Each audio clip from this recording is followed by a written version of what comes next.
Mga bro, isipin ninyo ito. Habang ibang bansa nahihirapan sa maintenance ng mga warship nila, tayo dito sa Pilipinas may big player na mismo ang lumapit at nagsabing satisfied daw ang Philippine Navy sa kanilang trabaho. Oo, hindi lang basta okay ha. Satisfied. At kung ganito ang feedback ng PN, ibig sabihin may malaking galaw na paparating na hindi natin pwedeng baliwalain. Kaya stay for the first 15 seconds, dahil itong balitang ito, hindi basta balita. Clue siya sa future ng Navy natin. South Korea's HD Hyundai Heavy Industries o HHI confirmed na kontento ang Philippine Navy sa performance ng kanilang local maintenance, repair, and overhaul hub o MRO hub dito mismo sa Pilipinas.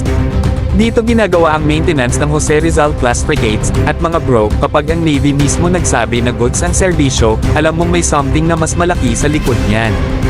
Ayon sa HHI, hindi lang sila titigil sa existing MRO support. Plano nilang i-package ang MRO services kasama ng mga bagong barko na i-deliver nila sa PN. Ibig sabihin, bawat bagong frigate o anumang major vessel na manggagaling sa HHI, automatic may kasama ng long-term maintenance program dito sa bansa.